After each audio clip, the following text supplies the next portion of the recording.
Okay, I think let's start off at the beginning where we talk about 24 hours. We need to understand that our 24 hours, our whole day, is split into 3. So 8 hours we spend at work. So from 8 o'clock to 5 o'clock, that's our 8 hours, and that's the time that we need to dedicate to our business. After work, we've got another 8 hours, which is divided into the evening and the morning, which we spend with our family. And then we should have about 8 hours for sleep. So in essence, that's sort of how 24 hours is broken up, to understand this concept of the time cycle. Now, if you're going to work overtime, for instance, what does it mean is that you're going to work 10 hours instead of 8 hours, which means that you've got to pinch those extra 2 hours from somewhere. So often we pinch from our family or we pinch from our sleep. And so firstly, that's what messes up our day. Now, we get to work, and I think the point that you mentioned here, Eva, is that what we need to do is that we need to focus. We need to focus on the job that we are doing. And we do get distracted. That's part of life. That's who we are. That's what life is all about. And there's nothing wrong with being distracted. But the problem is, what do you do when you are distracted? And what you need to do here is just focus. Go back to your diary. Just focus on the things that you have to do to prevent yourself from focusing and from being distracted and from wasting your time and doing other things that you know that you shouldn't be doing. Be disciplined, that you can spend your full 8 hours doing the things that you have to do.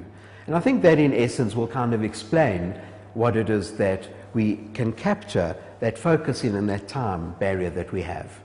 A leader can be a boss, and so can a manager be a boss.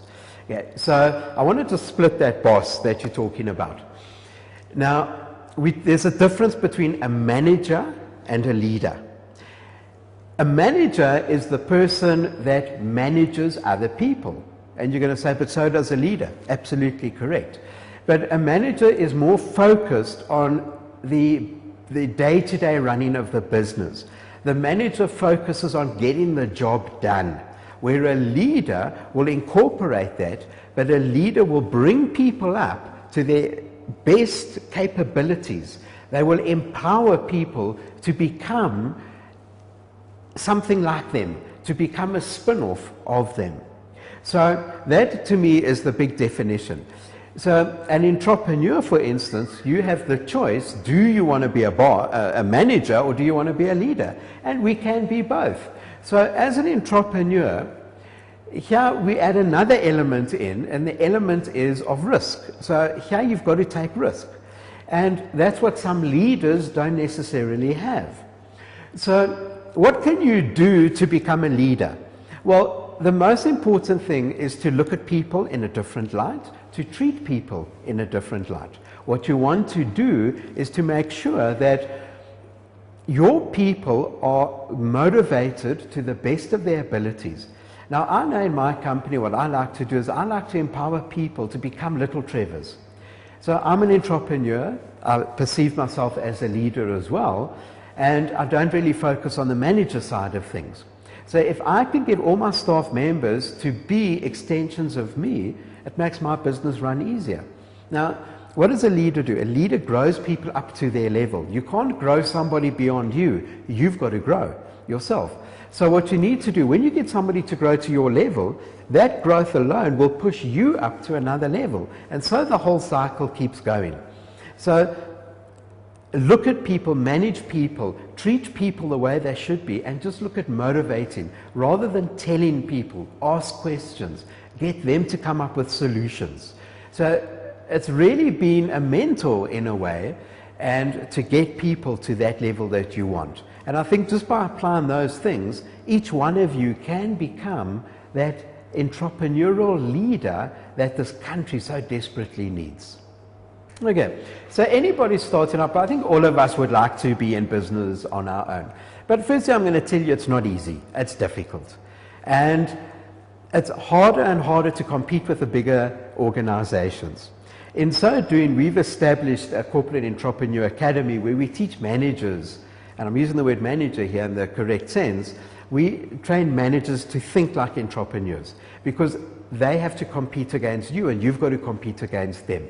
So as a startup entrepreneur, what you need to really do is start a business that you are passionate about. It's that passion that drives you. You see, when you lose that passion, it becomes a job. And none of us just want to be in a job. You don't want to survive. So I love training. I love coaching people. I love working with people. To me, that's a passion. And I found that in my travels of life. And I was pretty young when I started. I was 26. And I realized that this is what I want to do. Now, I've taken that. I've developed that. I've harnessed that passion into something that I can help other people with. So that is your first thing that you have to do. Secondly, you need to have an income. You need to have money that's going to sustain you, especially in the early days. You're not going to just make money from day one that you start. It's going to be a slow, gradual build-up. What I really started my entrepreneurship when I was working for a company and slowly built up as a private thing. And I spent lots of hours at night. I spent lots of hours on weekend developing and growing and making my business a reality. It takes that effort. So don't ever think that being self-employed, being an entrepreneur is easy and you make lots of money. It's not that. You've got to work to make it big. You've got to work to make it great. Go and study. Go and learn as much as you possibly can about management, about your industry, about your brand, about the people around you. Learn about your competitors. Go and study.